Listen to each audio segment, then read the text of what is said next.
All right, welcome everyone to another live book discussion on Already Overbooked. Tonight, we'll be going over Nemesis, book number 10 of Orphan X series by the great and powerful Gregg Hurwitz. I am thrilled to welcome not one, but two phenomenal booktubers to our live chat. First is the brilliant mind behind Novel Insights, a man who hates book jackets so fiercely he goes after them on sight like Yogi Bear goes after picnic baskets. And joining him is the bearded book beast, the biggest Big Bird fan on BookTube. Like, seriously, this guy has an obsession. Welcome, Logan and Chris. How are you guys doing? Doing good, man. That was some nice introductions. I love it. Yeah. I think you might. You know, I don't like Big Bird though. Oh, you love Big Bird, don't lie. He's freaky, man. It was either between the biggest Big Bird fan or the stand-in for Kit Harington on the Game of Thrones. Ooh. So that was. I'll take that. I went. So I decided that one next time, man. I decided Big Bird, so I decided that one. All right, I'll have to get in the gym. Maybe next time. Next time. We're out the hair too. All right, so I think we should start with some non-spoiler stuff. Go over a little bit, and then jump into some spoiler talk. How I have it set up on my notes is kind of talk about some key parts that happen throughout the book, and we can go through and chat about it. So that's kind of what I'm thinking. Awesome. So what was before we jump into this one, what's y'all's thoughts on this series up to this point of the book? So book 1 through book 9. What's y'all's thoughts so far? Logan, you want to go first? Yeah, I'll jump in. Yeah. So this actually was my favorite of all the books, probably because it deals with one of my favorite characters the most. Mm-hmm.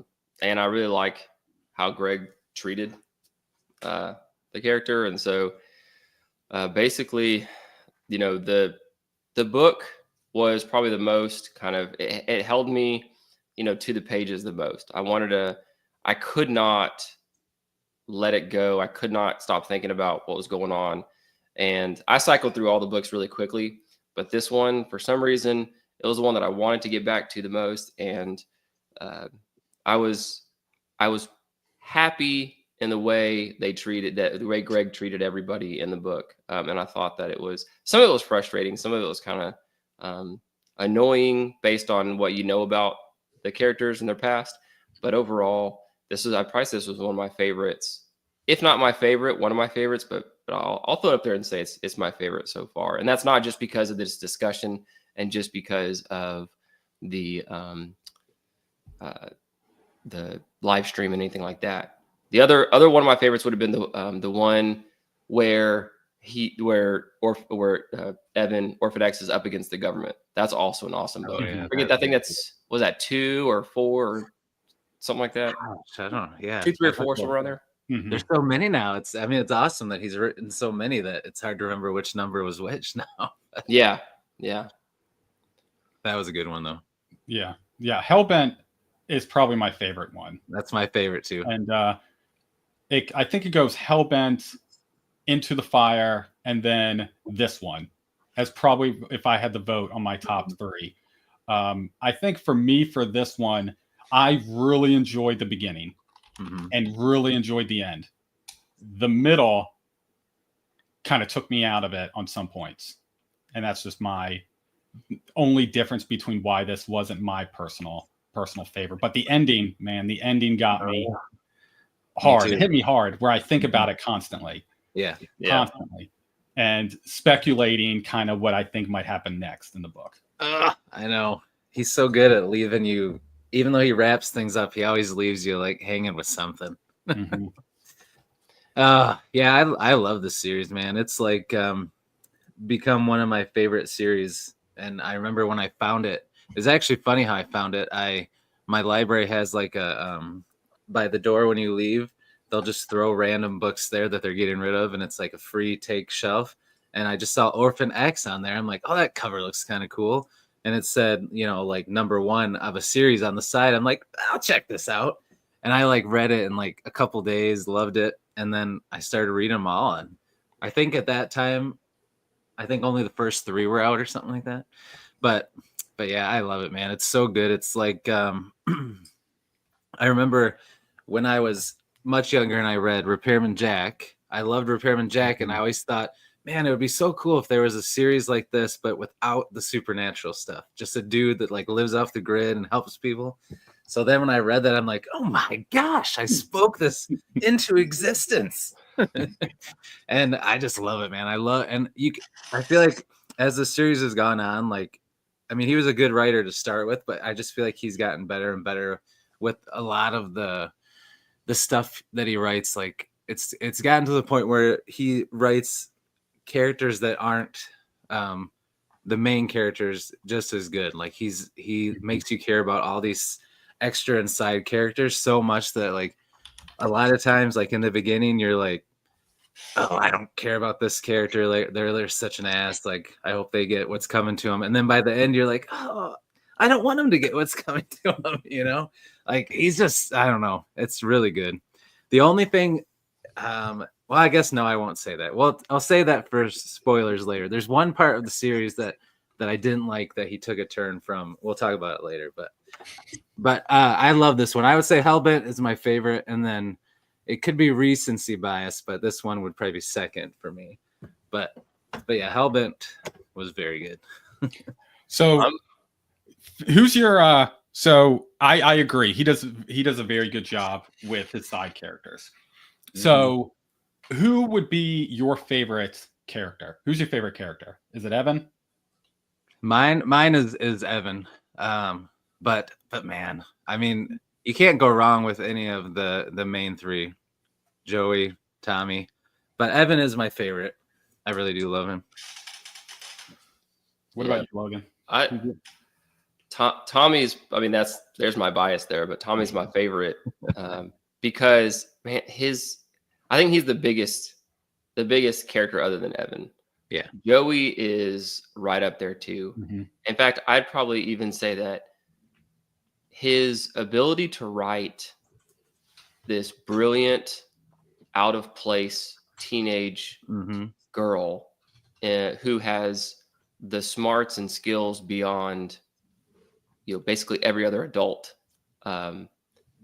really is what I think sells me on Joey. She's awesome. She's probably one of my favorite non-main characters in most any book I read. And then along with Tommy too. Yeah. Tommy's funny just because, I mean, he's a good character because he's funny. Yeah. And he, you know, is a typical, like you can, okay. So the audiobook also, I think, influences my understanding of Tommy because the way that Brick uses like accents and the way he talks and things like that, because he'll mimic the sound as if Tommy's smoking with like a cigarette, cigarette in his mouth and talking with a cigarette in his mouth or something like that. So the way he does Tommy probably influences some of how I think about the character, but easily Tommy and Joey. That's one of the reasons I like this series more than most other series that are like this, is because of the supporting cast. It's tremendous. It is. Agreed. See, my favorite is I love Joey. Joey's my favorite. Yeah. And then it then falls with the other core 3. But then I really like Cherry when she shows up. Oh yeah. You know, every time she shows up, I'm like, I need more of you. Just a no nonsense. And then definitely in this one where she is hanging out with Joey and we're seeing both sides of her at one time. She goes, that's cool. You know, being her serious self and then going like, all right, watch this. And then she goes and being a ditzy. And it's like, she's such an awesome character with so much depth. Oh yeah. She's had a really cool arc. Yeah, that's true. Yeah. I definitely hope they add more with her. Yeah, me too. In the coming books. You know, and she also early on when the first few books, she kind of was the character you're thinking, okay, she could actually in smoke. Like she's one of the characters who could actually beat him. And so her arc basically takes that away. Spoilers, I guess, but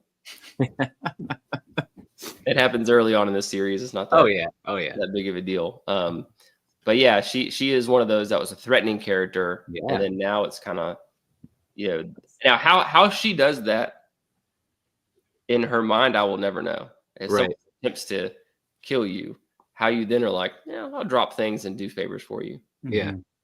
I know. Well, there's an example of him writing a character that early on you're like, gosh, they're a sociopath. Like they need to be taken out. And now you're like, I really like one of my favorite characters. Yeah.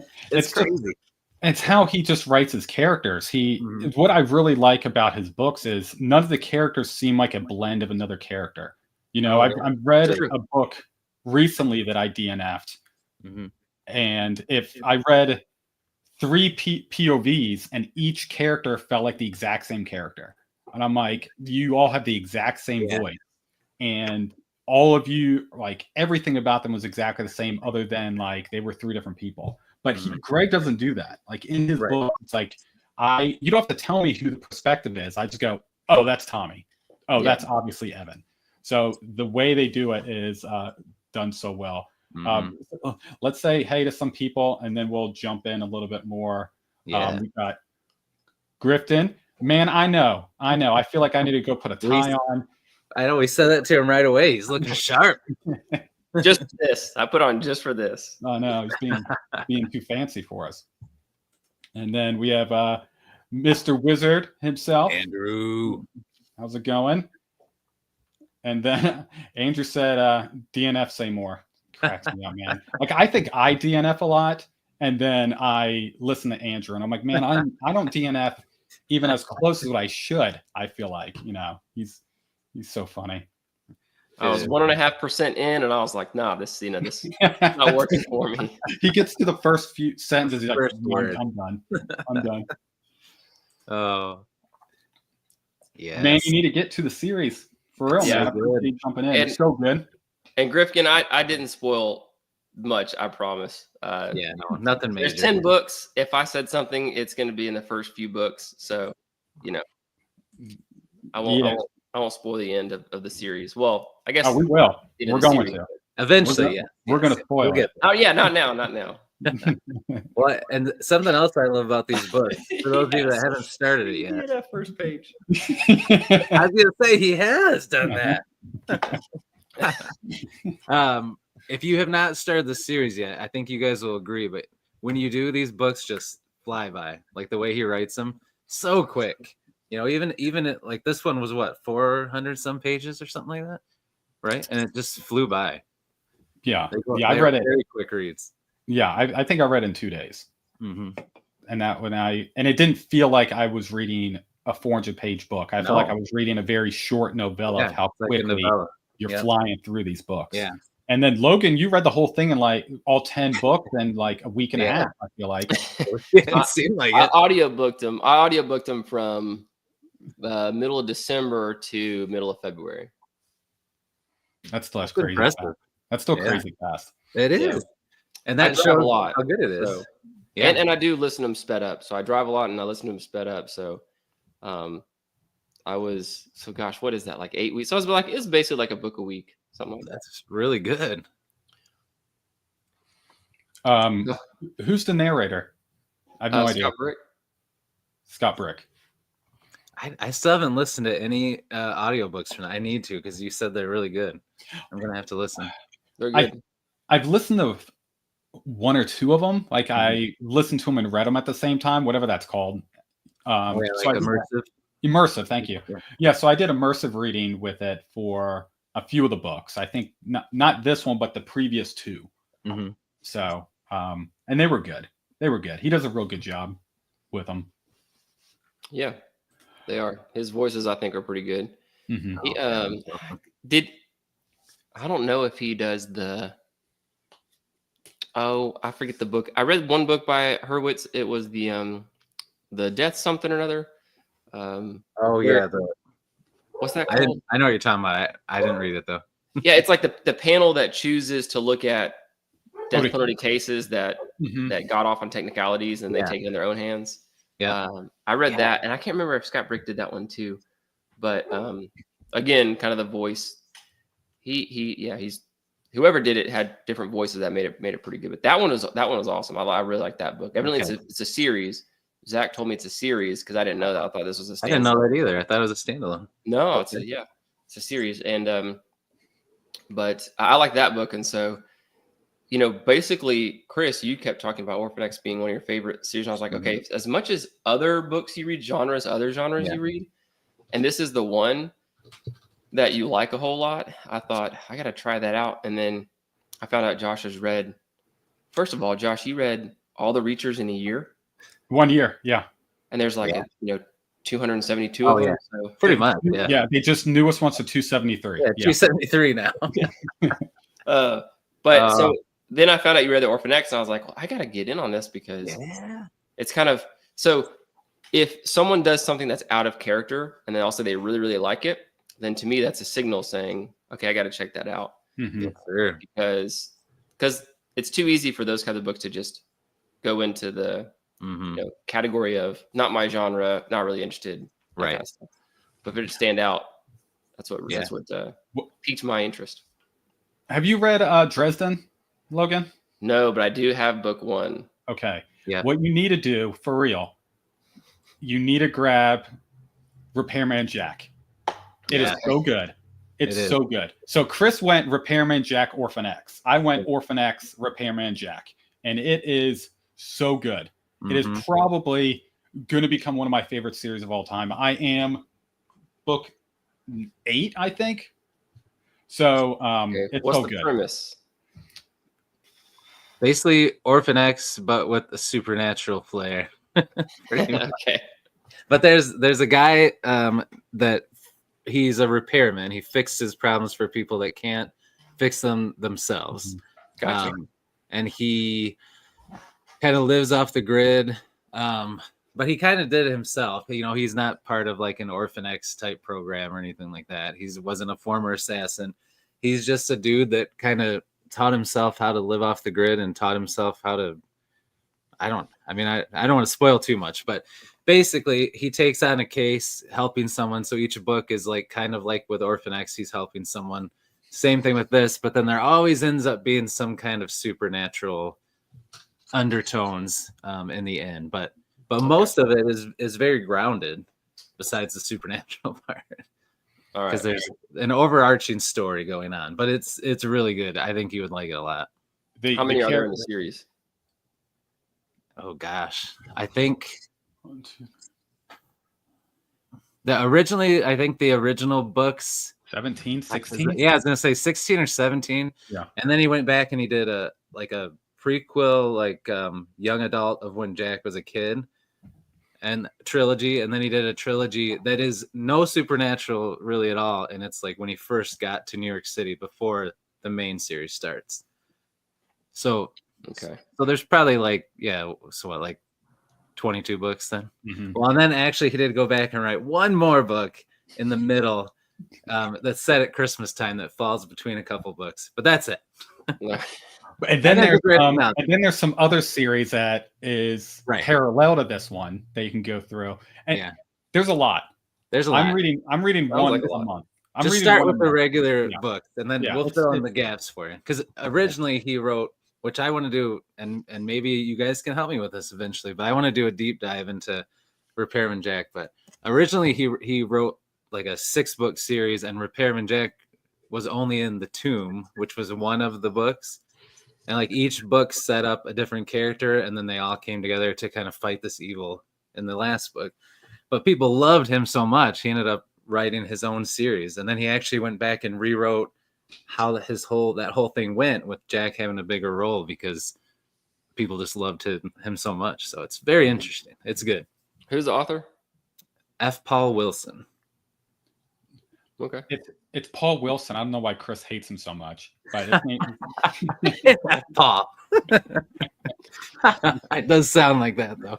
Oh, that's funny. All right, I might have to. I'll see if I can find book 1.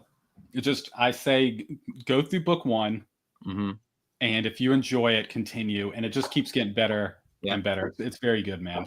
Very good. Definitely worth it since you like this series to give you kind of an interim series till the next book comes out. Yep. I got to write this down.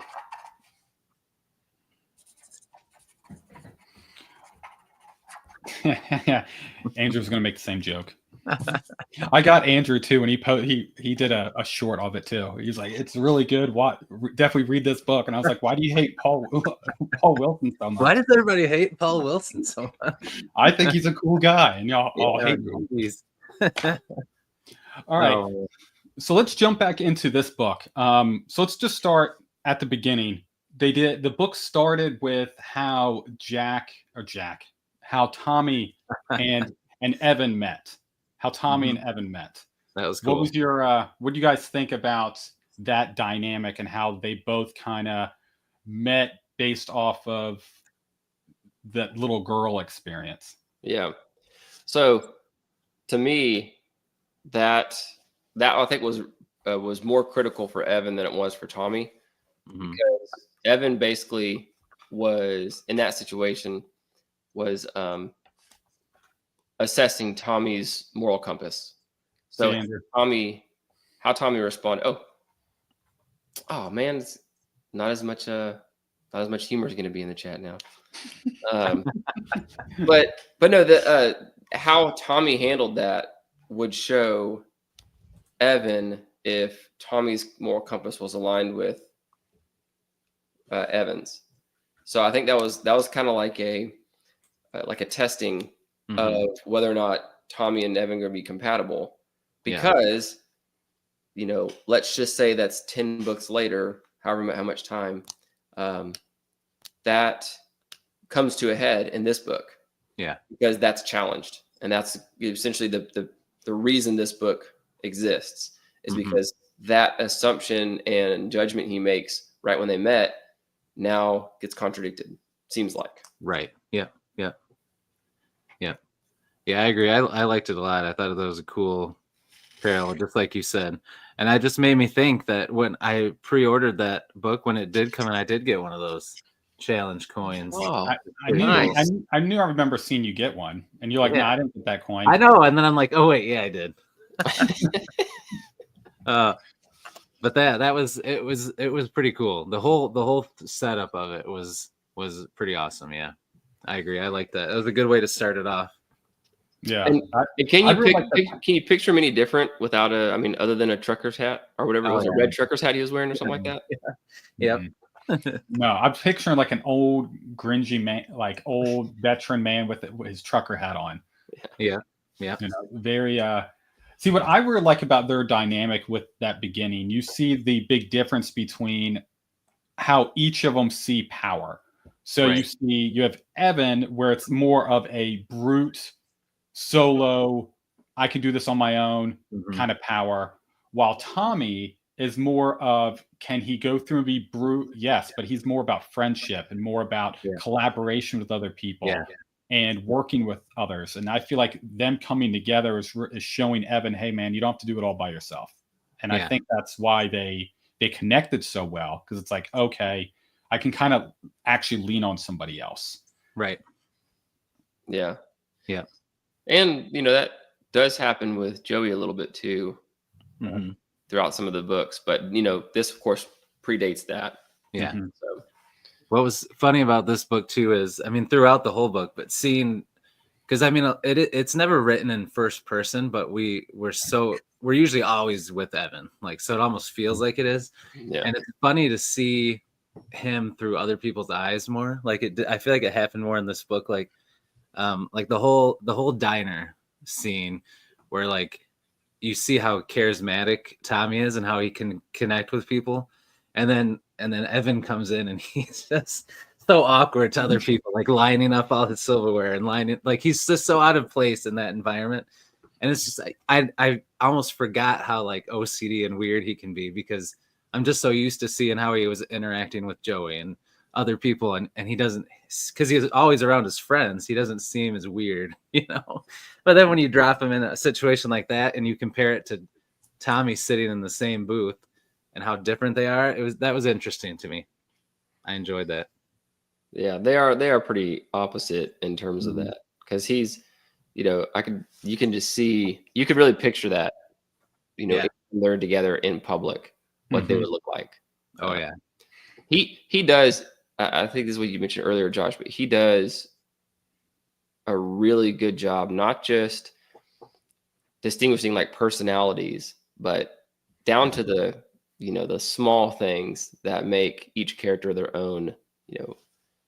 That's an example, I think, where you have all in a scene together. They really just stand out as their own independent. And I think that's why a lot of us, anyone who's read it, if you say who's your favorite character, it's probably going to be either someone other than Evan or Evan and somebody else. Yeah. He definitely pulled people's personalities out in all of his books, but this one a lot. And it was, obviously Evan, Tommy, but also Joey when she was going through her side quest with the other teenage girls her age, and was like, she has all these skills, but yet she can't do the basic interactions with other people kind of thing. So she's dealing with that awkwardness, but being like, I want to fit in. Yeah. While Evan is over here is being awkward, but doesn't care about fitting in. So I find those dynamics and those correlations quite comical in this.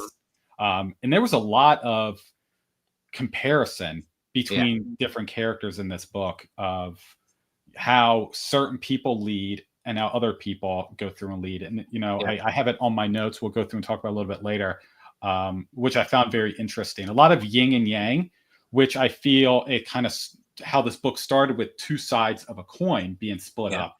There was a lot of two sides of different coins throughout this whole story that I thought was very cool. Yep, I agree. So jumping into the main conflict in this book. So the main conflict that ended the previous book that we led into this one was spoilers. Jumping into spoilers now. Tommy went through and armed the wolf, and Evan feels betrayed. So have Evan felt betrayed or been like, hey, someone's just trying to make some money and live their life? I know it's a tough one, because I feel like because Evan saw the aftermath, the destruction, of what he saw what the wolf did, where Tommy didn't really see that. But then when they talk and Tommy's like, oh gosh, I can't remember the line he uses, something about basically like friendship and like having your friends back means more than anything. You shouldn't like jump to conclusions. You should automatically just assume that I have my reasons or whatever, and you should have my back, kind of thing. I don't know. What did you guys think of that? What do you think, Logan? At first I was okay. So let me set up how I got to that point. At the end of the audiobook of the previous one, so number 9. Yeah. It played like the prologue or introduction of Nemesis. And this is before Nemesis had come out. Okay. And so I heard that, and I was, in my mind, I went like a million different directions it could go. And I thought it was going to be Tommy's in trouble and Evan's going to team up and, with Tommy, and they're both going to go after the people that coerced Tommy into doing this in some way, something like that. That's what I was hoping. Well, in like chapter 3 or 4, that wasn't what was going on. So I was like, that's no good. I thought, to me, Evan stuck to his kind of moral code. Yeah. And I was waiting for you to see that. Oh my gosh. I'm not going to explain myself. I don't have to explain myself. That's right. I have my reasons. This is just like Evan and Tommy. I have my reasons. I don't have to explain it. You have a code. I have a code. That's right. Even though I was wrong in what I thought about the code, I have a code. So I thought Evan overreacted. I was like, you've kind of been in some morally gray situations before. He is known for seeing everything in black and white. Like if it's against what he stands for, it's against what he stands for. And he, I see that he's doing a very good job. But I thought he overreacted at first. Then I actually liked that he stood on his principles Yeah. And pursued it, but because he did give a little bit of grace to Tommy several times. He did. So yeah. it really is one of those where I think he was internally, battling internally the whole time, and you could see that come out in how he treated Tommy, because he wasn't ever going to stray from his internal mission, but he was going to allow some slack out. Yeah. So he hesitated at times too. Yeah. Yep. Or gave fair warning. Yes. Mm-hmm. Yes. Yeah. What about and you? Gave him chances. He invited him to several talks. He did. Yeah. Yeah. Josh, what's on your mind? I get the reasoning why Evan felt betrayed. I get it. Mm-hmm. I don't. I think I understand his perspective, because again, I agree with you, Logan. He's very black and white. Mm-hmm. So it's like, you gave this person weapons who then killed a bunch of kids. Yeah. It's your fault. Right. Why did you do that? So I get from his perspective, but I also get from where Tommy would be. It's like, I was just arming someone. I arm people all the time. That's literally my job, is give people guns. Yeah. Is it's the person who sells the weapons fault if the person who did the shooting did something bad with the weapons that you sold? And I feel like that's kind of the question here with these. From Evan's perspective, it's always going to be yes. It's always going to be yes. Someone else could have given the guns and wouldn't have been that big of a deal, because you're supposed to be my number one. Right. And you pretty much, this person could have killed me or killed someone, or, killed more people. So why do you do that? Why don't you look through a little bit more on who you're giving weapons to? Right. So I get that.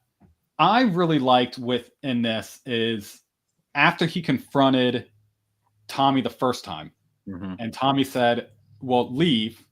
We're done. Don't ever come back. And then Evan really started spiraling at this point. Not only was he internally fighting with himself and being like, these are my codes, this is how I was raised to act, but I'm making it personal. So his first rule is never make it personal. He's constantly throughout this fighting his rules within this story. And then he's also going crazy dick to Joey also the whole time. Like, Joey's like, hey, I'm going through some stuff, and he's just like going at her hard because he's letting all of his aggression from this personal situation he's having with Tommy, and he's pushing out at everyone else. And I think it's just because he's very immature with how he's supposed to interact with people, and that's how I interpret it as like that's supposed to give that kind of perspective with Evan. So at this point, he then decides, hey, I'm going to go back and talk with Tommy. Do you think that was a good idea? I know we're in full spoiler now still, right? Yeah. For anyone listening. Okay, so before we talk about this, I want to know when he first went there and he was under attack from a sniper and from all the heavies. Like, did you think that the sniper was Tommy at that point? Yes. Until he went inside. Mm-hmm. Oh, when he went inside, you thought it wasn't? Once he went inside, my thought was Tommy wouldn't have other people fight his battle for him. That's kind of what I thought, but he wrote it really well, where you really didn't know until they were face to face again, where you couldn't 100%, because he kept hinting at it, but he never. It was always like, if it was with Tommy, he'd be like, after everything with Evan, or when it would have the bad guy, he never. It was well done. It was well done. And I'll put it this way. I didn't know at that time, but at that time I thought, what if? That's probably more like more like how I thought. Yeah. And then because I was convinced with how good of Tommy was a sniper, the way he described shooting his foot or his shoe and not him and that kind of thing. I thought, okay, then this does sound like him. But as soon as he went in, I thought, that doesn't seem right. Yeah, with the ability to rig that whole place in any way, but then that that's, and they actually were, because I think if Tommy wanted to kill Evan in that situation, he would have rigged the place for it. Yeah. I don't think he did want to. So then that Right. didn't make sense that he also hired people Yeah. to then kill Evan. Right. So that's where I started thinking, what is going on? I didn't know what was going on. I didn't know who it was. Yeah, me neither. Yeah. But it did not surprise me whenever he finally confronted Tommy about it, and Tommy said, "Who? What? You know?" What are you talking about? Yeah, that was like, yeah, so. yeah. But I think go ahead. The second time?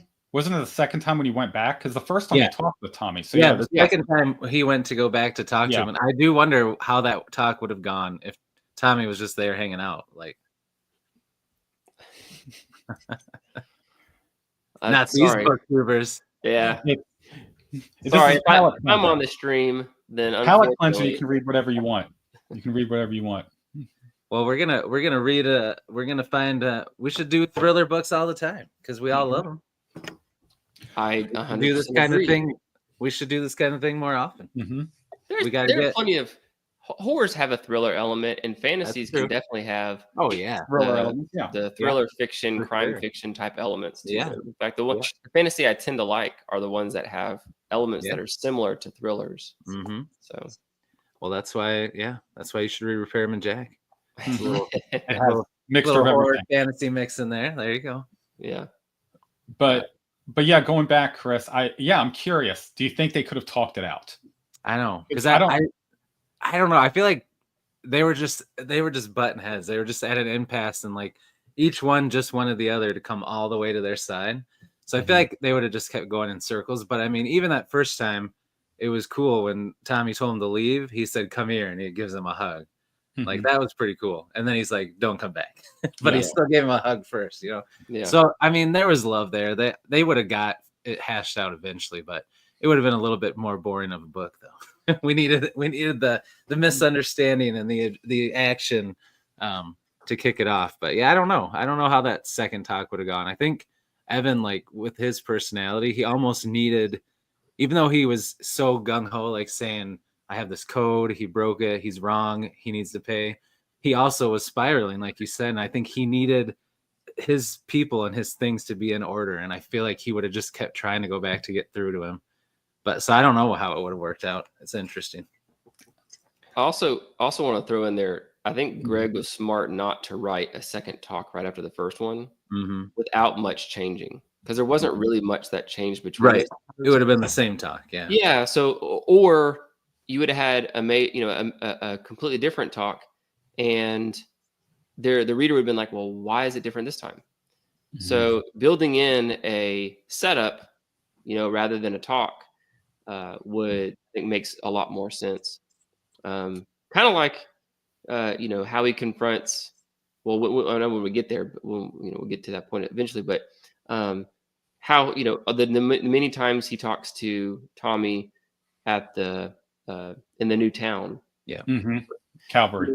Yeah. And so, I think it'd have been a mistake if Hurwitz would have written just a second talk there. And I think he knows that, and I think that's why the whole reason he had him come back is to make Evan convinced Tommy would really try to kill him. Yeah. Or potentially. Right. So after this shootout, Evan goes through and calls Argon, and then Evan decides, "Hey, I'm going full Orphan X right now. Like it's going down. I'm going after him." And then we jump to Tommy being in Calvary. So what do y'all think of Calvary, that small little nowhere town, and those militia kids? What were y'all thinking about those militia kids? They were driving me up the wall, man. Like I'm not gonna lie. They were frustrating me the whole time. You know what I loved about the way he wrote that, though? Like as a teacher, where I teach high school and I teach resource, and a lot of these students that I teach have behavioral stuff and a lot of emotional issues, and a lot of times they'll have these behaviors, and they're rude and they're immature and all these things, and they have this chip on their shoulder. And then I have meetings and you meet their parents and you're like, there it is, So like I loved how he made you like be so annoyed with him, but then you start getting these little cracks where you see like that there's a good person in there, and then like you kind of find out more about was it Hick's parents and Red's dad, and then it's like, oh man, like these kids, this is what they grew up with. Like they didn't have somebody like Tommy or somebody, you know, like Jack to show them the way. So it was well written, but yes, for most of it, they were extremely obnoxious and annoying. It's like, oh my gosh. And the whole thing was hilarious that they're so racist. And then the lady comes that takes care of them and she's Hispanic. And it's like, yeah, you guys don't make any sense. Well, not only did she come in there to take care of, they looked forward to her coming. Yes. And was like, do we not see right? Do you not what we're doing here, fellas? Yeah. Like, she's the reason you're alive. She's taking care of you. Literally. And you look forward to seeing her come in and be like, oh, look who's here. We get to eat. Right. It's like, but then they go back as soon as they have their bellies full, they're back to I hate everybody. And I'm like, like what? Fellas. Yeah, it's like they were. I mean, they have an element of, you know, significant respect for her. Yeah. And it was pretty easy for me to picture that town and picture those kinds of people. Like that was really easy. And they were annoying, but they were also convincingly like people I could see in that situation, that town. And like you said, with the overbearing dad, I had several books I was reading over the past few months that overbearing fathers are like the root of the people's problems. Why the bad apples are the bad apples. So I don't know if that's a pretty common theme and, you know, kind of an easy explanation in writing books, or if it's just the books I happen to pick out. But just kind of, but the steak scene, you know, you're waiting for Tommy to speak up because you're like, you know, he's about to backhand this guy just speak up.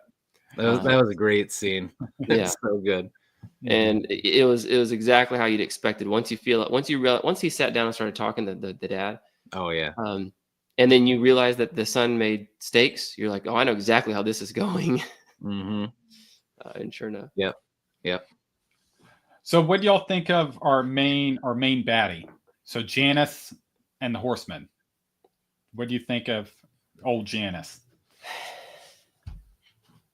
It was good. It was good. It was fine. I feel like it was I mean, it wasn't, I don't know. It wasn't like, I feel like the villain wasn't going to be the main point of the story. You know, you needed one, and it served the story. But I mean, this was always going to be about Tommy and Evan. You know. Yeah. But you needed somebody in there to help them bring them together. So I think it was fine. Yeah. I kept forgetting about him. To be honest. Yeah. I didn't like it. This was the part I didn't like about the book. Yeah. I felt it was irrelevant to the story. If you were taking out Janice and the Four Horsemen, other than the scene at Tommy's place. Yep. Outside of that, everything else I felt was irrelevant for the story. Yeah. You could have kept the main story going on, even with the side quest. Yeah. Whoa. What the heck was that? Was that a cat that pushed the book down or something? What book is it? It's telling you to read it. By order of the president. That's what I sent you. That's the one. It tried to kill me. Oh my God. Did you put something in that book, Logan? And I just pushed a button. I thought you were closer to the bookshelf. Josh. You're supposed to be closer. I couldn't tell. Perception. It was off. That's hilarious. Yeah. That is hilarious. Your book tried to attack me. That's what happens when I had it sitting this way so I could see it when I walk in. Oh, yeah. I've been like, I'm going to read this book next. And it just like jumped off the shelf. That was a long way down, man. Those shelves are tall. Yeah, it was all the way at the very top. Yeah. That's funny. That's literally the first interaction I think I had with Josh was when I posted that and you were like, I'll take the the Order of the President book. I was like, okay. All right. Yep. And then I was like, I like your interests. Let's, check out some more videos. And the rest is history because he blew up at that point. Yep. It had to have been like October. Yeah, I just started, man. Yeah, since October. Yeah. That's funny.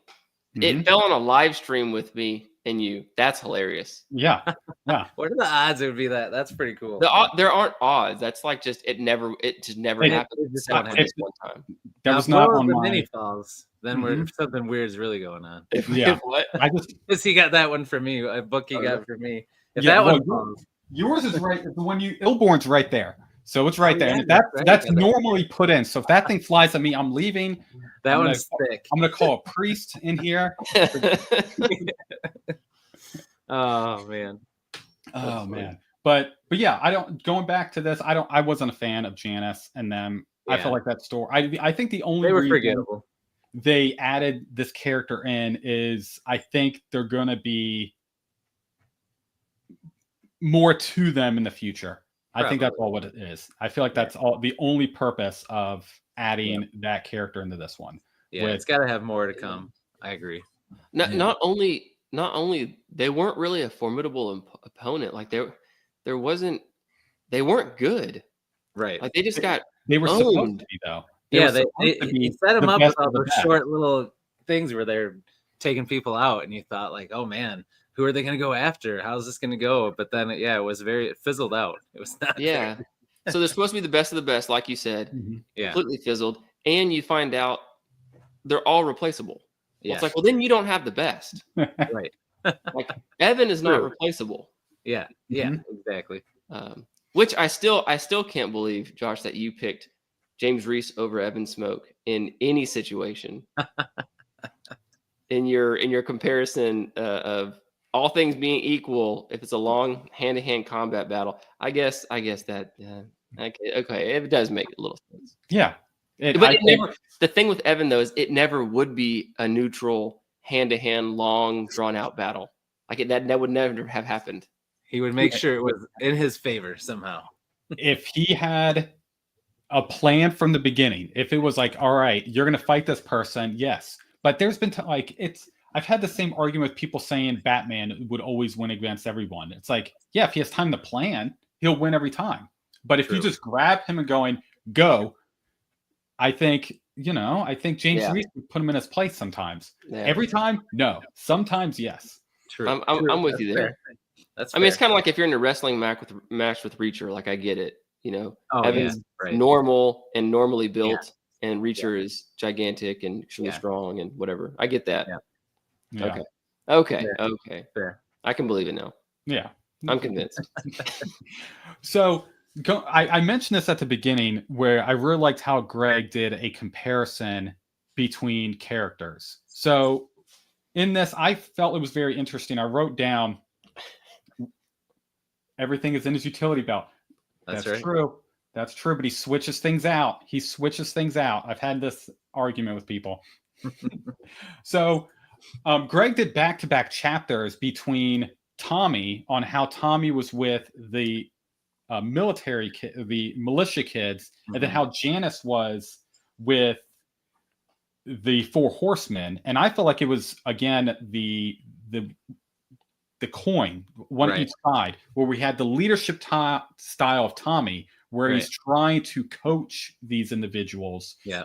And then you have Janice on the other hand, who's just like, I will kill you and replace you kind of thing. Yeah. So I feel like that was one big example that I noticed between comparisons between one side of the coin compared to the other that Gregg was trying to go through and portray within the story. Yep. I don't know that I picked up on that. That was good. Happy birthday. What's up, Mark? Oh, Mark. 16. That's a big one. Yeah, that's an awesome one. Very nice. Congrats. He can drive now. No, that's terrifying. I can't even. Yeah. I know. And Griffin's absolutely right. Wolverine you can't beat Wolverine. Oh, I don't know. If anybody could find a way, it'd be Batman. Everything's in his utility belt. Oh, you gotta be kidding me. Were you Batman as a kid, like in Halloween and stuff? Oh yeah, Me? you know it. No. Oh, yeah. No. I was. I know Chris was. Josh, what about you? No, I was a Nightwing fan. Ooh, I love Nightwing actually. Nightwing. I do actually think I like Nightwing more than Batman. That's Nightwing's my favorite. What's Nightwing? He's the first Robin. Robin. When he Dick became Grayson. his own superhero, he became Nightwing. Okay, that's a universe I don't know very well, and I Yeah. really don't even know Wolverine's universe that well. I just know Just that share a name with him.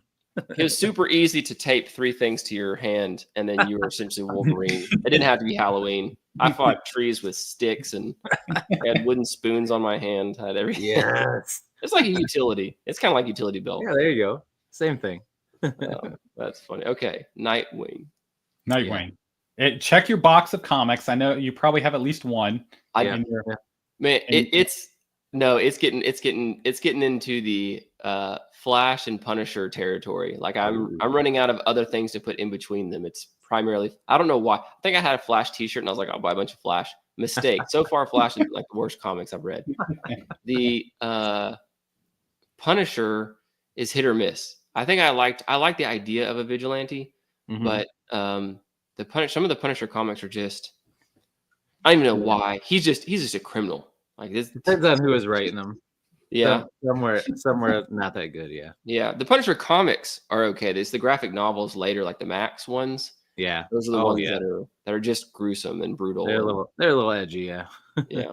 So, and then I do have some other ones thrown in. I have some Spider-Mans I haven't pulled out yet that I thrown in there. Those are always good. Yeah, I don't ask me why I bought all these. I went through a phase evidently and bought a bunch. So anyway, back to Evan Smoke. Yeah. And Josh, go for it. What's up? Yeah. Give us a prompt. So the secondary story. So you had Evan pissed off at Tommy. Mm-hmm. You have the 4 horsemen, kind of 8 horsemen because 4 of them died. So we're now down to the 4 horsemen. And then we also have another story, 2 more storylines. We have Joey and her preteen drama, and then with the memes. So she's dealing with that. And then the last one is Hicks killing that little boy. Yeah. Yeah. So I don't know about y'all, but that one hurt my soul when we went through and found in detail about what happened and that little kid crying in Hicks's arms saying, I just want my mom. Like, geez, man, that was tough to read. That was deep. Yeah, that was tough. That was heavy for sure. Yeah. Yep. I agree. It was hard. It was hard. I hate reading those plots. Oh yeah. I mean, as a dad, right? We're all you just picture your own kid going through something like that, and it's just rough. Yeah, I immediately am like, I'm with Evan. Yep. Right. All right. Yep. So perfect. I thought the same thing. So 100%. Yeah. My next question then: did Evan make the right choice in the woods by not putting a bullet in Hicks's head? I think yes. Yeah. Yeah. I mean, because as much as you want to agree with him, you also think practically and say, right. You know, if there's another way, there's another way. But so it was inconsistent with Evan, but I think he was thinking Tommy too, wasn't just thinking himself and his own code. I think so too. Because it would have crushed Tommy. Yeah. And he knows, he knows he's still, even now, even beyond this book, he can't help but be influenced by who he knows, who he's made, who's learned from. I think Tommy's someone he's learned from. He's learning from Joey still. Yeah. And of course, so Jack and everyone, of course, but I don't. It's always one of those where you leave them to the authorities if you can. Yeah. But if that's just never going to happen, or that's not going to stop it, then I guess you're more willing to accept when a character takes it into their own hands. But I felt it was definitely outside of character, 100%. Because if every other book we led up to this, Evan would have been like, I got to do what I got to do. Yeah. Boom. Yeah. I think honestly, this was Evan internally finally forgiving Tommy and putting Tommy over himself. And I feel like, I think you said at the beginning, Chris, they were both like, no, you're coming all the way to my side. Yeah. No, you're coming all the way to my side. I think this was the first time that Evan kind of went over closer to Tommy's side of, okay, I'm seeing your perspective. Right. I'm taking, maybe not seeing your perspective, but trusting what you're saying. And I'm going to go that route. Yeah. Yeah. Yeah. Sorry, I was laughing because the way you described it made me think of a Brian Regan joke. So like the where he said, "You corner my side, no, you corner my side." Brian Regan tells this joke where they're in like Michigan and it's some odd below freezing, like it always is in Michigan in the winter. I guess I don't know how far below freezing does it get? Like 1,000,000 degrees below freezing? Well, it's actually worse than like Minnesota or something like that, but it'll Minnesota? get like, you know, it can Maybe get it was in 10 Minnesota. to 20 below. Okay, yeah, it's super cold. And so Yeah. like the police officer pulls this man over and you hear the thing like, you know, please get out of your vehicle. And he's like, "No, you get out of the vehicle and come here." And he's like, "Sir, please get out of your vehicle." And the guy's like, "No, you come out." And then it's like,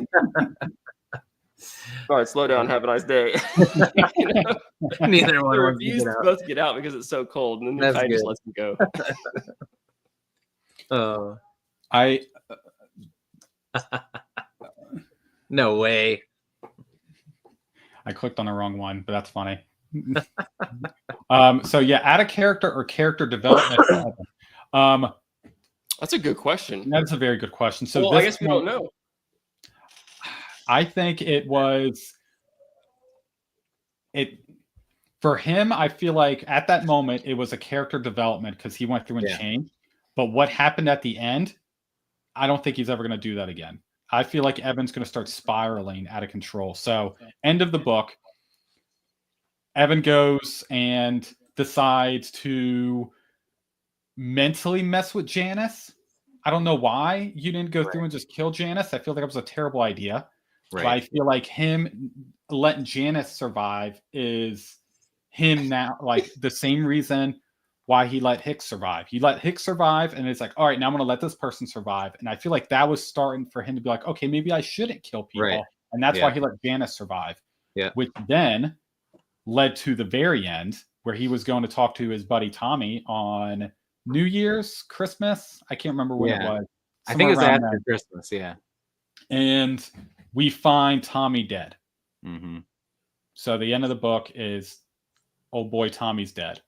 And then Evan breaks down the bookends. Yeah. So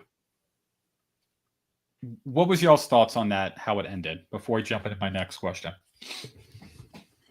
All right, I'm jumping in here because as soon as Tommy had his first physical problem, like where he got stuck, because the one where he fell down, like I get, he needs some help. But when he got stuck, he started basically his age started showing. Like Evan realizes, oh wow, Tommy is old.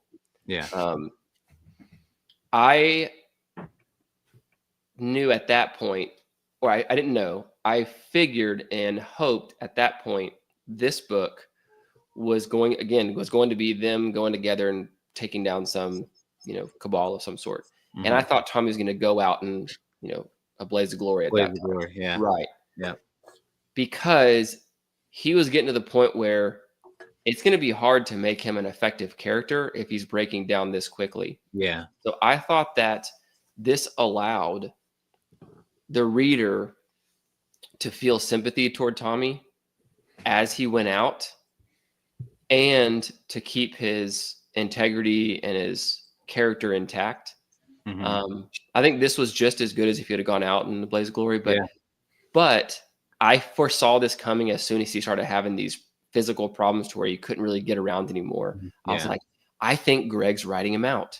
And I don't know if he's going to die. I don't know if he's going to get written out some other way, but like I could kind of see that coming, because that's otherwise if he just, you're like, why? He could have been so useful, and how is Evan going to do stuff for the future? But it's kind of like it was already going that direction. Yeah. So there's only a few ways you could sort of write that in my mind.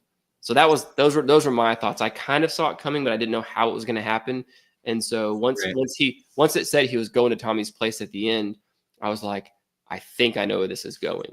But it wasn't one of those where because I had an idea, it spoiled the book, because I still never knew. I still didn't know. Yeah. What about you, Chris? What do you think of that ending? It was heart-wrenching, man. And I think it's going to be very interesting to see how this plays out with Evan, because something so out of his control, you know what I mean? Like he's had to deal with some deaths and stuff, but they've been more like I mean, they're out of his control, but they were kind of like as part of missions and stuff, where this was just something that just happens. And seeing how he's going to deal with it is going to be very interesting. Especially Jack. Yeah. Jack was a tough one, but there was a replacement there. I felt like he lost Jack, but he gained Joey. So it was like he switched from being a mentee to a mentor. The mentor. Like he took over that spot. So I felt like that from a yin and yang thing kind of evened out. And even with that, like Jack, like he like kind of sacrificed himself for So it was like where this is just like that sucks. Yeah, he's just gone like that, and there's nothing. It's just gonna be interesting to see how he deals with something like that. Yeah, and how is he gonna get his ammo to work? Yeah, I know. He's gonna find somebody new. Who? He has trust issues. So where do you think the story's going from here? Any theories? Well, hold on, Josh. What do you think about the ending? Yeah, you got to tell us how you felt. Yeah, at the very beginning. Sorry, at the very beginning, I said I loved it. Yeah, no, I love this ending. Yeah, I wasn't smart like you, Logan, and figured it out. I was distraught. Like I had my Kindle. Like I remember, I'm in bed reading it, and I'm at the end, and I'm like, oh, this is good. And then I get it, and I go, oh, and I put the book down on my chest, and I'm sitting there, and I'm like, oh my God, it happened. And my wife goes, what's wrong with you? And I said, I need a minute. Oh man, but it was so good. I was so happy with it. And then my theory started flying through about where I think this book's going. And I had an idea a few books ago what was happening, and literally what I was thinking, it's starting to happen. And I have a theory of how I think the book's going to end. But I want to hear y'all's. I want to hear from y'all before I start rambling about my thoughts. I don't have as good of a theory, I don't think, as you do. You mean like the series? Yeah, where do you think the book's going from here? Oh gosh. So the way you ended that book is the way I ended the previous book. She says this to me all the time when I'm reading books. All the time. She goes, "Why are you so sad?" And I go, "Stop. Tommy died. I need a minute." Man, I don't know. Chris, what do you think? I have no idea where the series is going. I don't know either. I mean, you still got Evan and Joey. I mean, he's gonna need a new like weapons guy or girl. I don't know. But yeah, I think he's gonna definitely be a mess. He's gonna be a mess. So I don't know. Let's hear your theory, man. Right. We obviously have nothing. We got nothing. So we haven't been thinking of this, Josh. You didn't put that in the. Yeah, you should have told us to have a theory. Guys, have a theory ready. Sorry. So looking at Gregg. Gregg has written Batman. He's a huge Batman fan. Didn't know if you guys knew, but he's a huge Batman fan. What? He's written Batman too? He's written some Batman. Yeah, he's written Batman stories. Yeah. Oh. He has his own comic book too. Yeah. Well, I don't know how many issues it had, but anyway, go ahead. So knowing Batman, and the big thing with Batman is you're a hero. I can't remember the exact phrase. You're going to live long enough to see yourself become the villain. Whatever that phrase is. I think that's what's going to happen to Evan. I feel like he's a good guy, and as the story went on, he had his rules. He was, hey, I stick to my rules. And then each of these last few books, he starts breaking the rules just a little bit. I break the rules a little bit. Next one, I break it a little bit more. This one, he broke number 4 a lot. Don't make it personal. It was a huge jump. Yeah. So I think what's going to happen is he's going to keep breaking his rules. And the more he starts breaking his rules, the more he's going to keep spiraling out of control and becoming more evil. I think the story's going to end with all of his people, his last remaining people, have to hunt Evan down and kill Evan. I think Evan's going to be the bad guy in the last book. I hope not. That's where I think it's going. I feel like the only way this can end is them having to take Evan out. I think Joey's going to have to take him out. I think it's going to have to be Joey's going to end up being the one that only do one at the very end. Man. I hope not, man. I would be devastated. But yeah. I could see that. Y'all would be having like 17 new messages on the X. Like, it's your fault, Josh. Yeah. Gregg was watching, Josh. You gave him this idea. He was stuck on how to write the series, and now cranked out 3 more books. I feel like it could go that way, but then I feel like he'd pull a swerve at the end, and like Joey would be the one that somehow could pull him out of that, so that he wouldn't have to get killed. But I don't know if he was that far gone. You're right. Someone would have to put him down. That's interesting. Well, and that poses a problem because then my previous statement toward the beginning, where I said I felt like Candy was the only threat and now she's not. Well, then she would become a threat again. She would. Yep. True. Okay. So Josh, fortune teller. What is it? What's the term for the people who see the future? There's like a term in your magical world. In your magical world. Magical world readers. Yeah, I have no idea. A fortune teller. What is it called? Oh yeah, what's it talking about? Yeah, I know what you're talking about. Like the Vikings have their what's it called? Griffin, help us out. What's it called? Clairvoyant. Thank you. There it is. Yeah, that is what it's called. Good old Griffin. Always count on him.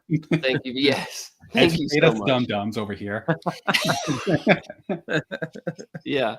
But my question to you is how many books is it going to take?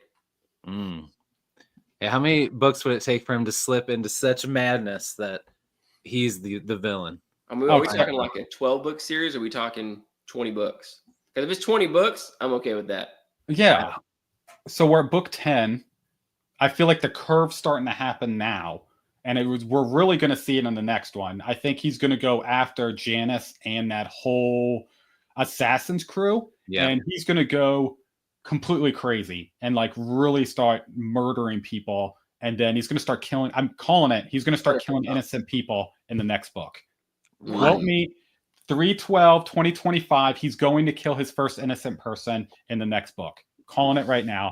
Like collateral damage or just straight up murder? It's going to start small. So it's either collateral damage or he's going to do it on purpose. But there's going to be an innocent person die. So he took it personal in this one. We're going down the list and he's going to start breaking his stuff. He's going to kill his first innocent in the next book. But to answer your question, I'm thinking probably 20. 20. Okay. Man, that gives him a lot of chances to come back around before you. Yeah. I feel like he's just going to keep swerving and keep swerving, and it's going to go. I don't like what you feel. That's terrifying. I don't like this. I like this, Jack. I don't like your world, your Orphan X world. I'm going to stay over listening. I've got a theory too. Orphan X becomes on the straight and narrow after finishing taking out all the bad guys. That's right. So I'm thinking it's going to go the same route as have y'all seen Breaking Bad? You know Breaking Bad? Yeah. He starts as a good person. It's like things start happening, he starts spiraling. And I feel like that's going to be the same thing with Orphan X. Maybe even at the end, maybe we'll give it to you at the very end, he decides to do one more good thing before he goes. But I feel like the story's going to end with him dying. Oh, man. But that's just a theory, an already overbooked theory. Yeah. Well, you said it. You've put it out there. I put it in the universe. Yeah. You know, as what makes you think that? Because of this one time he broke this rule a lot? No, he broke the rule. He's been breaking the rules. He's been breaking the rules. So what's his rules? So what's but aren't the rules he's broken though more of like his black and white, like not allowing for human error kind of rules though, where he's becoming more human by breaking his rules, and not. The idea is that he's supposed to not become non-human, right? To stay human. Jack taught him what he taught him so that he remains human, doesn't lose that part of him. So you're saying he's going to end up losing that part of him. So in other words, he's going to betray, or not betray, but he's going to lose the one thing Jack tried to instill in him, and that's going to be his demise. He's not mentally equipped to handle like the reality of human nature without those rules. Like what you're saying. Correct. And he doesn't know anything else. And he's slowly breaking those. Because in the last book, not this one, last one, so he assumed nothing. He was assuming things. He was dealing with that guy, can't remember his name, the one that was extremely smart, and he was out thinking him. And Evan kept assuming what he was doing, and he started breaking those rules. This one, never make it personal. He broke that one. And it's just like, I feel like I could go back and Mark when he started breaking his rules. And I feel like that's the route we're going to end up going, where he's going to lose his humanity and he's going to stick with staying as Orphan X, and he's just going to be a straight killer. And the Dark Horse one, I think that's when he helped the guy that was behind the cartel dealings. His daughter, yeah. Yeah. And so that was kind of one too, where I was kind of like, I don't know, Evan. Not sure that taking on that mission is the right one. However, it really wasn't for him; it was for his daughter. Right. But that one, I could, there's I mean, not to bring in other series, but in the Reacher Persuader book, which is what the current TV show is on, in the book, this is not this is a spoiler, but you watch the first episode, you'll know it.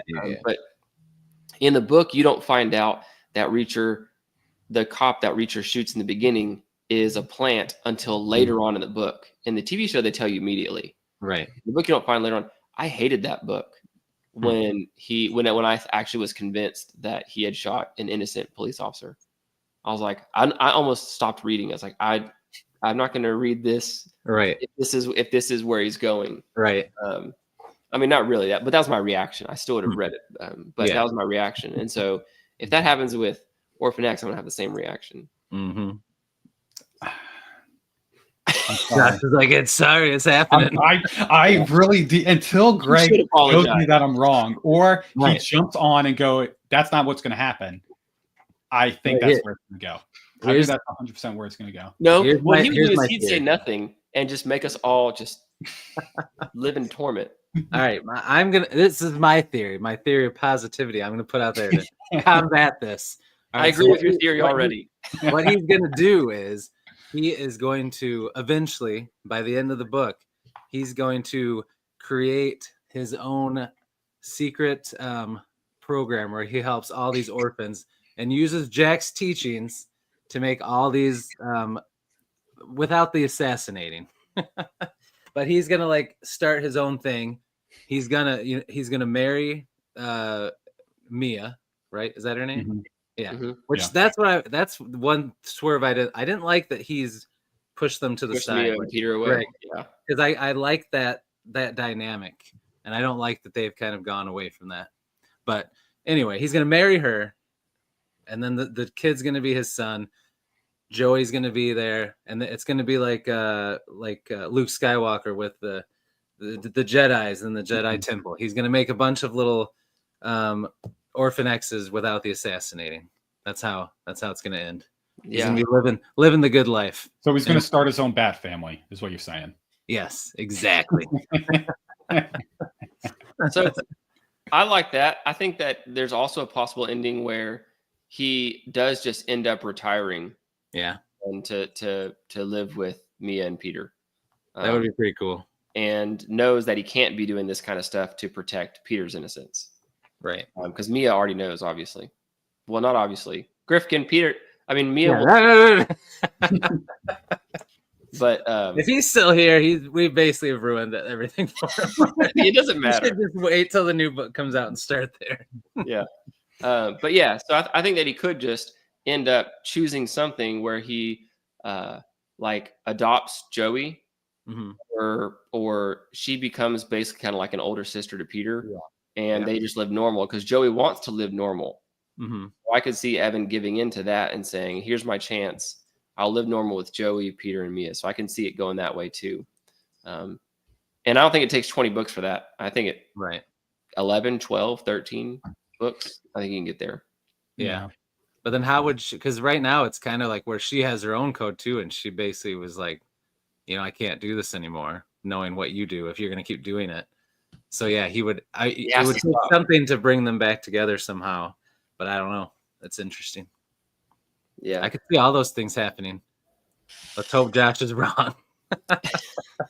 That'd be a heck of a ride though, man. I think from a story arc. Yes, it would be a heck of a ride. It would be amazing because he starts out, oh man, Evan's great. He's a superhero. Boom, boom, boom. And then he's just like, it starts crashing. Because what's going to happen so we met his mama, we met his daddy, we met his brother. Yeah, his brother. He has one brother. Yeah, this one here. and then we have a bunch of. Then his mentor died. His best friend died. Now, what's going to happen if 2 more books Mia goes out? Like he falls in love with Mia, they get married, and then she gets shanked. What And if then she's the collateral damage? starts spiraling. That would definitely send him spiraling. Oh yeah. Molly, if you're gonna ever read Orphan X, mute us. I appreciate you being here. Single-handedly told you everything that happens. Oh man, but I don't know. Maybe it will end happy. Maybe. I don't see where the arc's going. Where it's going to then turn, like he's going to be able to turn this ship around. Maybe in 20 books he will get rid of all the bad guys, and then he can be good. I don't see Evan being able to settle down and be. What is he going to do? What is Evan going to go through and do? Be a stay-at-home dad to raise the kids, or is he going to be? He's going to run his own Orphan X program. That's right. He's going to. He's going to put little nowhere men plants all around the country to help people. That's what he's going to corrupt all these kids and turn them into assassins. That's what he's going to do. Yeah, that's true. Yeah, maybe. I thought he'd just legitimately start selling some cleaning supplies. That's not a bad job. He's already got it all set up. Yeah. What's the movie where it ends with like, what are the rules? There are no rules.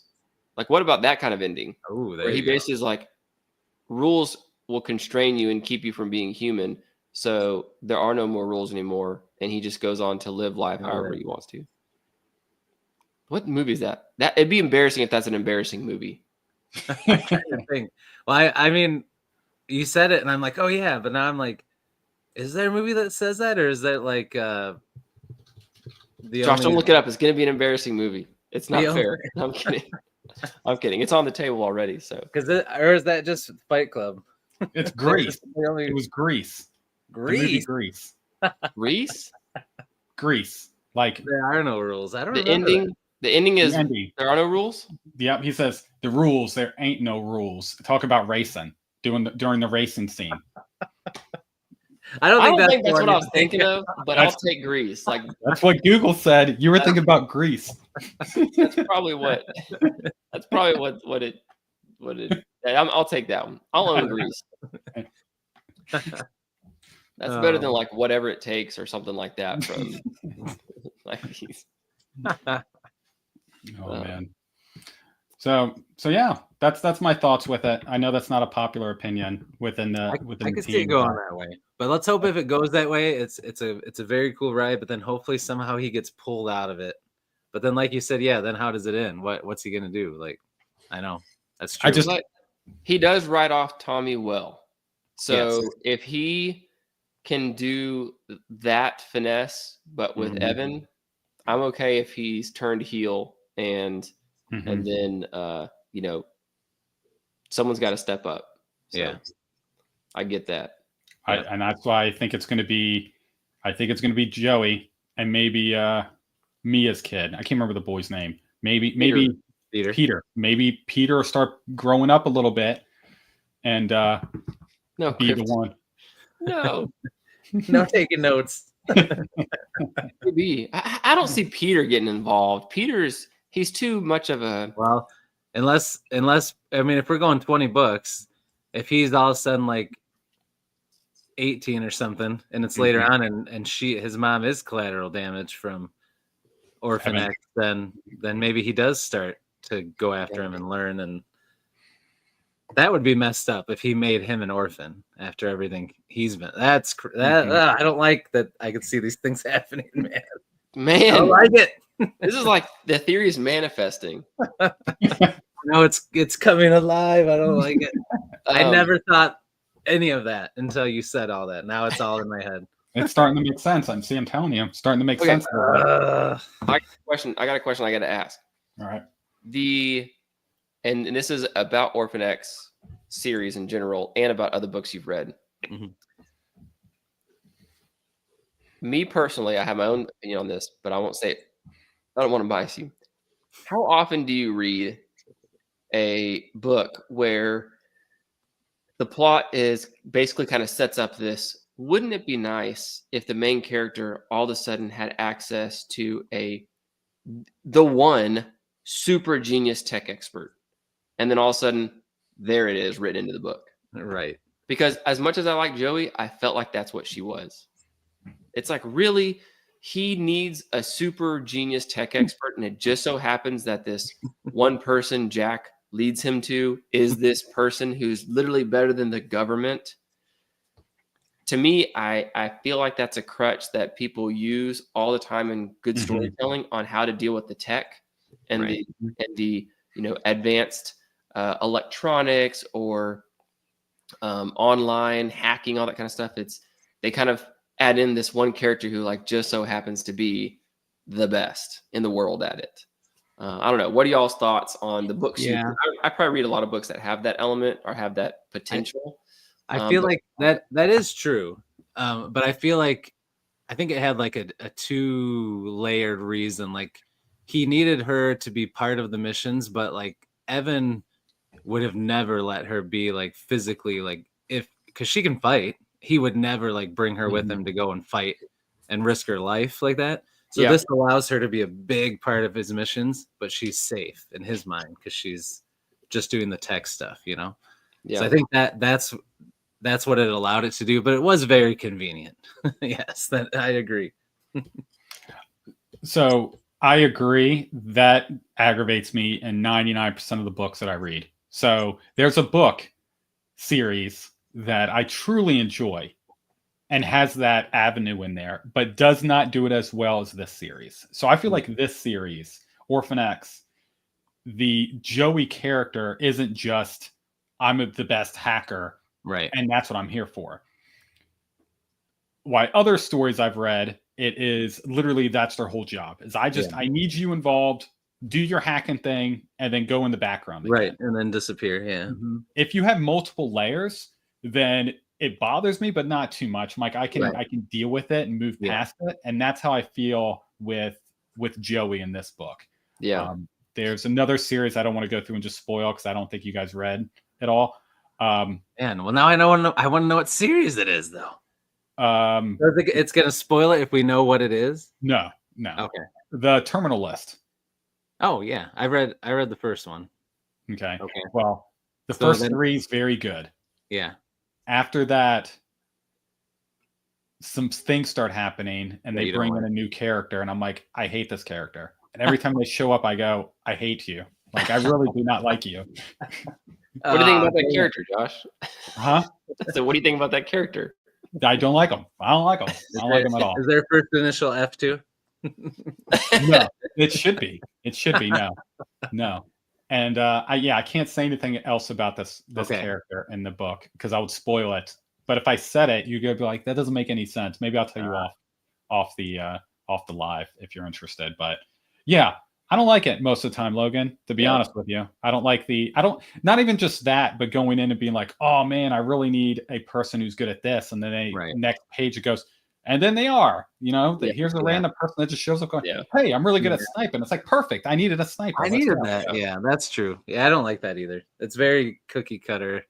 Yeah, I don't like that. It's convenient. And I realize as an author, like there are going to be times where you kind of think, I can't get around this. I need a convenient character. Yeah, I get that, and I guess you're right.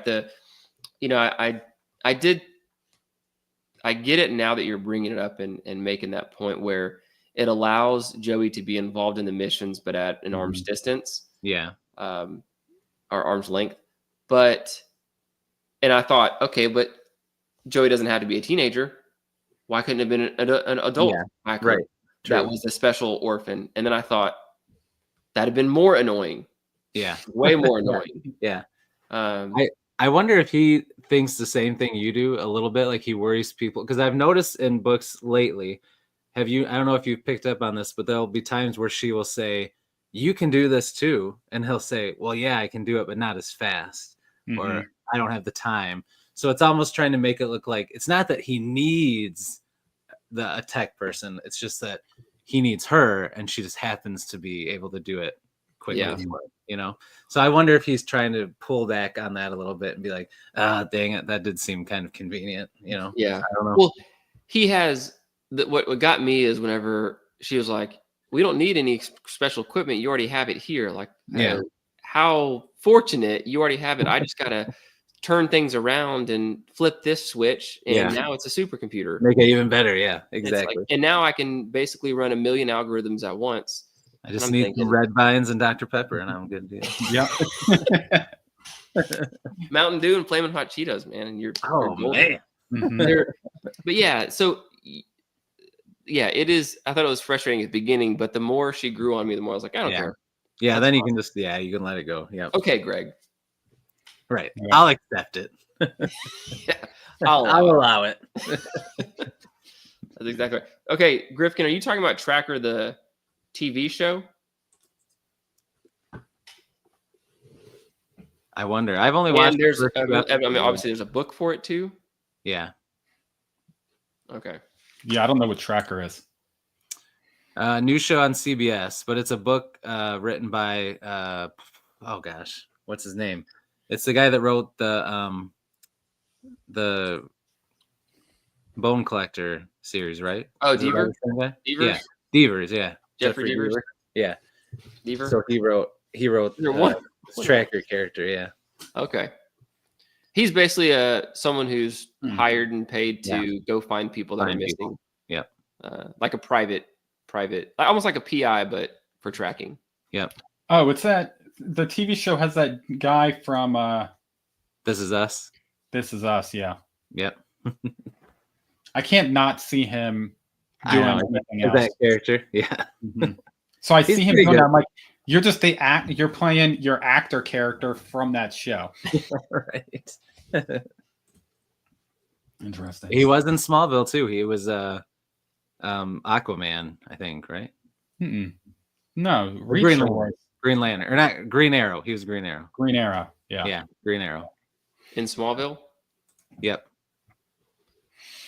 I I don't haven't watch seen the right that TV shows. in a while. Yeah, me neither. Logan, are you caught up with Reacher, the show? No, I think I watched the first 3 episodes that came out that at the same time. Mhm. And then I put my Prime on pause for like a month, and so I probably should be catching up in the next couple of weeks, because I think I'm gonna do a recap with not recap, but like a after the thing's over with. Oh yeah. Kevin. Mm-hmm. And we're going to do talk about Reacher, the shows, the movies, and the books. Yeah. But primarily the show, because that one. Yes, I was gonna say. I think Reacher. Yep. Reacher was Aquaman. Yeah. Yep. These are just the same people recycled. Yeah, right. I mean, Gregg Hurwitz wrote Batman. We have these Smallville connections. DC connections, man. Mhm. But yeah, so to answer your question, I don't know why I went really long, and I could have just said no. That's good. It's good to know what you got planned. That sounds fun. Yeah. Chris, are you watching Reacher? Yeah, I'm same as Logan. I'm a little behind on this season. I watched the first episode and then just haven't been able to get back to it. So I got to get caught up. Slacking. I know. Oh, yeah. I know. I love it. I wait so long for this new season and then it's out and I'm like, oh no, just doing whatever. I don't know. I don't know what I'm doing. Yeah, I'm watching only 2 things right now. I'm watching Reacher when it comes out, and then if I'm not reading, I'm watching Seinfeld. So that's been the 2 things I've been watching. So rewatching Seinfeld because it's awesome, and then Reacher. So I'm all caught up, and it is so good. Is it so good? Good Loving to it. Loving every minute of it. Loving every minute. So good. Yeah. I was gonna ask you something about Reacher. Oh, so one thing, and this isn't a spoiler because it happens again at the very beginning of the Reacher show, but how he scales up and down that house to get out and go do stuff in the middle of the night and never gets caught or no one ever wakes up. Like he's not really stealth. Like that's not one of his things. He's not agile. Yeah, stealthy. No, he's not agile. He's definitely not stealth. And did you see that the gutter caught him? No way a gutter is catching a 245-pound man. Probably not. That's probably true. After I saw that, I was like, where is this going? Because I cannot. He is literally both feet walking on the gutter. I'm like, what gutters are those? Because I need them. Well, I want to hear the inside of the house. There's no way it's that quiet. Like it's just like I'm picturing like the maid inside sleeping, just hearing Yeah, exactly. I know. On the roof. on the roof. It's shaking yeah. the house, man. That's what I'm thinking. That whole sim, like, I got to get past this. You can do it, Logan. You can get past this. You got to just turn your brain off and just have a good time. And that's you know that's what it's for. Yeah. You know. So I was gonna go back to the things that I don't like about books. The Orphan X is fine. Like, I love the roam zone thing. I love that, the fact that he has this old, phone and so on and so forth. Of course. That's why it worked. I got it. That makes sense now. But the other thing, I read a couple books by authors that I don't like. They're like the Walmart thriller type books. The thing about those books that I don't get is, one, they never use law enforcement when they should. That's just one thing. It's like, I'll take it in my own hands. No way. But the second thing is, especially in like the horror type ones, I wouldn't say horror, but more of the thriller horror genre. Cell phones. It's as if cell phones don't exist. Like it's as if it were 1991, even though it's happening in 2012. So like a podcaster is in a situation where a cell phone would have completely fixed everything and solved everything. But like the podcaster doesn't have a cell phone. There wasn't a good excuse. It wasn't broken. It wasn't lost. It wasn't nothing. Right. Just not written in there. I'm kind of. Yeah. Anyway, that's me. I agree. That is frustrating. I agree. I don't like. That's why I'm not a huge fan of modern horror, like set in modern time, not modern written, but set in modern time. It's funny you were going through and explaining that, and I was thinking of most Riley Sager books. Yeah. Is exactly what was in my mind. It was like, this could have just been fixed with just a phone call. Real quick. But no, I like horror books that are based like in the past or in the woods somewhere where there's probably no signal. That makes more sense. Rather than it being like, oh, I'm just at my house and it's a Tuesday and I hear a noise and I see someone outside with a hook. It's like, oh no.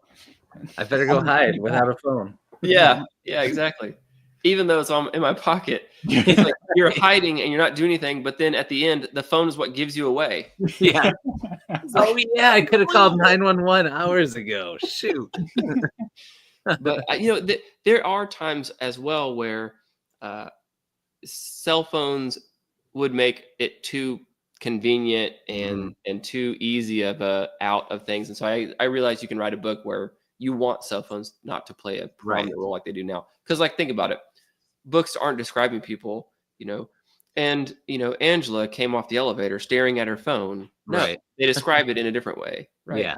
Long strides as if she had somewhere to go. They're not saying what would actually happen today, which is face glued to the phone. Yeah, exactly. That doesn't make for a good book. So I still allow that, but not whenever they have one and there's just an absence of mind to be able to use it. One other thing, which sorry, I'm tanking this. Angry Logan's coming out. No. Who else am I going to talk to about this? But so he's got the Wolverine things. He's got the word. It started to come up. I see the anger coming out. I got tape. I got pins. But the other thing I was going to mention was, oh shoot! Now I lost it. Dang it! You'll get it back. All right, you were getting all fired up. You were talking about Angela long strides off the elevator. No, it's something else. Something that I can't remember now. But oh, I know. Yeah, why they can't call the cops? Usually they're going to build in like the cops are corrupt, and so they can't call because they can't trust anyone. So that wipes out the whole calling law enforcement thing. I can understand writing something like that into it, or there is a police, but they don't believe them. Like, that kind of stuff can play a role. Right. But not when they just completely negate the fact that law enforcement exists and could have handled the whole situation in a phone call. So I agree. Sorry. Yeah. I know it was a rant. That's good. No, I agree. Whatever, I Josh. agree. Like, this is on my channel. You should not. You should have waited for the live stream on your Oh, yeah, channel. he actually hit end a long time ago while you were talking. That would have been good. Oh man, I just realized when Mark came back on and said you guys are still talking, still going. I realized it's been 1 hour and 30. So I know, man. Sorry, I've lost track of time, fellas. Been a blast. It's flown by. Do you guys need a jump? Do you want to keep going a little bit more? Are you guys good for a little bit longer? Whenever you guys are ready, I'm ready. I'm good for now for a little bit still. Oh yeah, I'm fine. Cool. Yeah. All right. What do y'all read now? Obviously. What do y'all read now? What are y'all currently going through? Ooh. Let's see. What am I gonna read next? I gotta read where's that? It's over there. I'm trying to remember what it's called. Fool's Hope, the second book in the Last War trilogy. I gotta read that one for a buddy read. So I'm gonna start that, but I'm actually reading right now I had Alex Arch on last night on Beast Friends Forever. So I'm reading his Source of Strife. I started that after me and him chatted. It's pretty good. He's good. I'm glad you're reading it. It's good, man. Yeah, it's good. It's good. I like it. Yeah. So I'm reading that right now, but I got to start that because I got to read that this month, and it's kind of a chunky one. But how about you, Logan? What are you reading? Well, I just finished my first Mary Higgins Clark book. Oh, nice. And that was really pleasant. I am currently reading. So this is the last week. This is the last month that I'm on the first section of Historathon.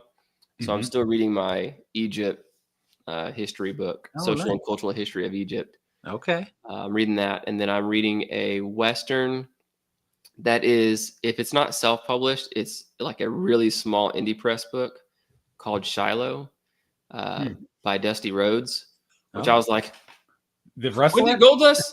Wrestler? Yeah, that's what I was thinking. But no, but it is signed by him. So I have a signed copy that I signed Dusty Rhodes. Yeah, Dusty Rhodes? That's awesome.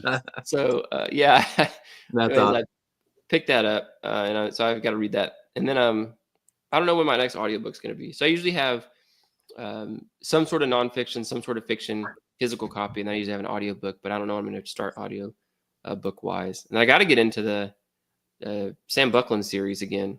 I get back into that. And I got a few indie books that I need to, or self-published books that I really want to get to, because I've kind of taken a break from them for too long. So yeah, there's some good ones. Yeah, no, I went through and bought them all the Sam Buckland books. So I'm gonna restart book 1 so I can take notes, because it's a good book, man. I was surprised on how invested I was in book 1.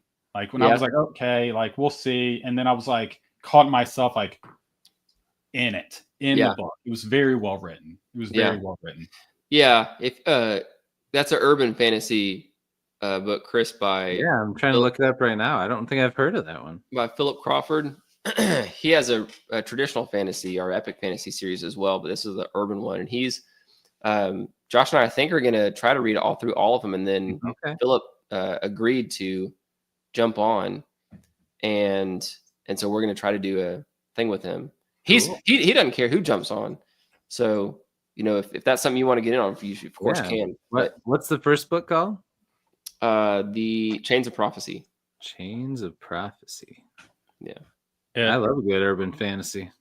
It's a fast read too. Like it's the way it's set up and formatted, the words on the page, the spacing, you can read it in a few days for sure. Okay. Yeah. All right, cool. I found Quick read. And it's called the Sam Buckland Chronicles. Okay. Yeah. So if you find it on found it. Yeah, Amazon maybe or somewhere like that. And I had him on. We talked about book 1, but I had him on it. There's an author interview video I have with him on my channel. Okay. I just want to get a glimpse of the author. I'll check it out. Super cool. He's the guy that I talked to the most on X. The author that I talked to the most on X. But he's a cool guy. You've interacted with him a little bit on X too? Yeah, I've talked to him on X and in the comments. Yeah. On YouTube. Yeah. So cool. Very, very cool guy. Very cool guy. All right, so I'm reading. If y'all read Prince of Thorns. Have you read this book? I did.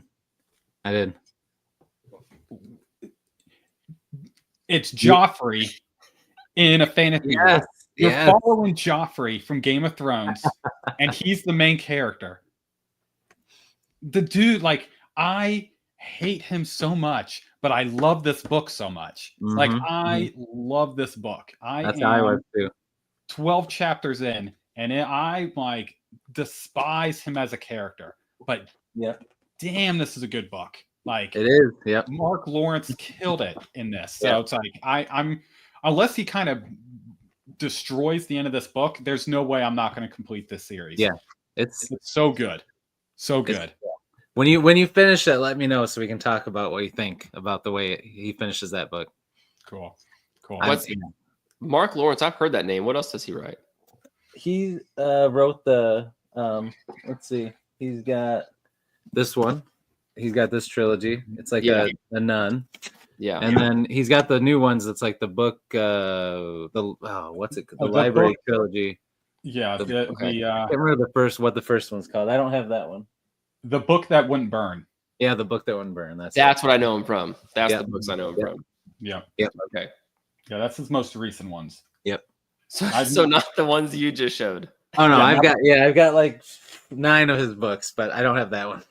That's the newest one. Hey Ryan, how's it going, buddy? Oh, Ryan, you're so clever. Oh man, but yes, that book's amazing. And then I just finished with, and I'm going to be doing a review of it probably next week, is Beartown. Have y'all read Beartown? Ooh, I've heard really good things. I didn't read it though. Holy hell. I heard it was really good. It is my first perfect book of the year. Wow, okay. Is it about bears? No. It's about a hockey team. Yeah, I know. I'm sorry. It's by the guy that wrote, now that you say that, they're okay. Maybe it's not a perfect book. There was no bears. Is it actually called Beartown? Like, is the town something with a bear? So it's about a hockey team. Is that their hockey team? They're the Bears. Their hockey team. Okay. Yeah. So it's about a hockey team, and the only way to get out of this town is hockey. The whole town's just about hockey. But the characters in it are so well written. Like, so I played football, I played sports growing up. So it's like the characters in this book remind me of people I know. So it's like, oh man, this is this person. Oh, this is this person. And so it's like that camaraderie and that small town feel. It's so well written. It's such a good book. And then some chaos happens within the story. But yeah, a review coming out. Highly recommend it. Highly recommend that. So it's not a thriller. It's not a fantasy or anything like that. It's just it's contemporary. Contemporary fiction. Yeah. Yeah. Like Friday Night Lights. Hockey. Yeah. Exactly. I don't read many of those books. I wouldn't have picked it up, but I had someone recommend it. Yeah. And I said, all right, fine, I'll pick it up. So Carly's a new booktuber. She just started. I think she has a few videos out, and she said it was an amazing book. So I was like, fine, I'll pick it up. So I picked it up, and man, it hit me. It hit me in the feels. Five stars. There's a few books that hit me in the feels, and this one hit me in the feels. It's by the guy that wrote the what's his first book called? Like The Old Man Named Avi, or what's that called? There's a movie with Tom Hanks of it. Yeah. Sorry, I'm a hockey romance. I 100% thought it was a hockey romance. I thought it was. That's Bear Hug Town. Yeah. Wrong one. I think you're talking about a man called Ove. Yes, that's it. I've not read any of his other stuff. Me neither. Didn't you say a man called Avi? I mean, that's really close. It's OVE. It looks like OV or Avi. Oh yeah. Avi, I thought would be AVI, but well, OVE. That's the accent. Yeah, right. That's no. If you say Beartown is worth it, I'll keep an eye out for it. Dude, it's good. I borrowed it from the library. So here's what happened. So I went and borrowed it from the library, and I went Beartown, and they gave me I got like 5 books from the library. I came home. I was really excited. I opened up Beartown, and they gave me the Spanish version, so I couldn't read it. So I was like, I'm not going to read a full book in Spanish, thank you. So I had to drive back up there and be like, I need another version, please. So then I need one I can read. Yeah, I was like, I can try this, but it's going to take me a lot longer to go through and read this book. So they had to give me so I had to wait a few days to get another version of it, but it was good. Geez. It was good. That's good stuff. You should have just gotten a Spanish to English dictionary, just translated all that. It would have been so easy. It just had 2 books open. It's like Chris and I do that all the time. Yeah, that's normal. We read a lot in Italian. Yeah.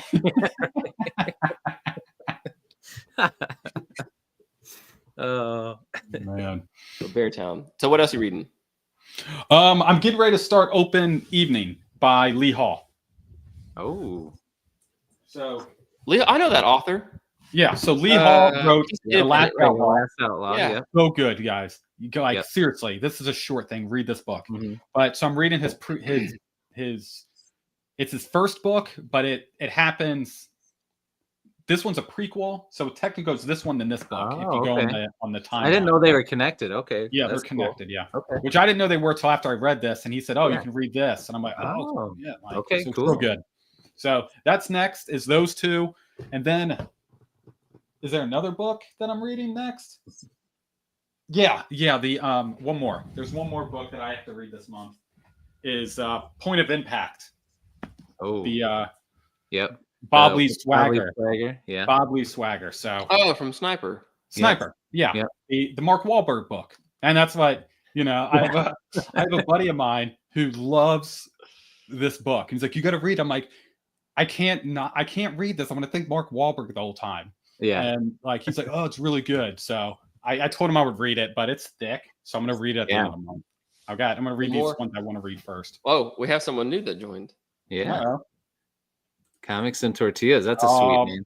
He's the man. He goes through and like reads through. So I don't buy comics anymore. I just jump on his channel and he goes through and I'm like does such a well job. Like I need to pick up comics again. Like Comics and Tortillas. You should check out Novel Insights. Coffee and a Comic on Saturdays. On Saturdays. Oh man, that's funny. That's so okay. I'm realizing that there are a whole lot more movies that came from books than I originally thought by being a part of this. Mm-hmm.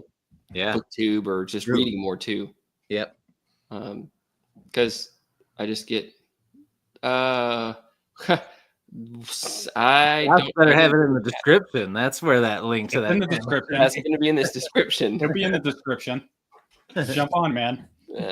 Every Saturday I look forward to it. / at DRL_reads. I'm just pushing a friend's channel. That's all I'm doing here. That's right. There we go. Thanks. And if you need to make another account and do the same thing, it'd be perfectly fine. As many as you want. That's I won't judge if you got to make a few. But is the first book called Sniper in that series? It's a Point of Impact. I think that is the first, but it's based off of the movie. Okay. There is one from called the movie. Sniper. This is literally the Mark Wahlberg movie is the first book. Gotcha. So that's why you call it the Mark Wahlberg book. That's why it's the Mark Wahlberg book. Yeah. Understood. Yeah. It's the Marky Mark book. I saw the book form of Halloween, one of the newer Halloween movies. It was like adapted into a book, and I couldn't wrap my head around that. I know that it goes the other way, but I don't understand quite. I can see where if you do like a movie to a sequel. So, for example, Heat, the '90s heist movie. Let's see, Michael Mann, who directed that film, co-wrote with Meg Gardner Heat 2. But it's a sequel from the movie, but it's book form. So then I think they're going to make it a movie, but I can kind of get that. That's clever. Griffin, you may have surpassed all other. He's got a lot of origins, puns. you know. He's got them just quick. He's killing me. He's like, I'm trying to be. Oh man, he's cracking me up, man. But I was gonna say the Halloween one was like the book version of the movie, Right. And so I'm kind of thinking that's kind Why? of an interesting one to do. Like, yeah. I mean, they I did started that reading with it. Star Wars movies, you know, but See, and I'd stay away from those books. But I started reading the Halloween book, and I was like, this is just a movie. Like I feel like this is more of a screenplay than anything. Correct. And I almost bought it, and I was gonna get ripped off, but I didn't. You read it a little bit. Stop. Well, I read enough to say this is just a movie, so I've read the book. Right. Mhm. If an audio book is listening to a book, I've watched a book. I did the video book. You're gonna start some drama. Some people get passionate about listening to book counts as reading a book. I'm fine with that. I don't. You can call it what you want. You're getting a story one way or another. I've looked at the research. There's a channel that did this, and I actually started looking up all the studies that they were referring to.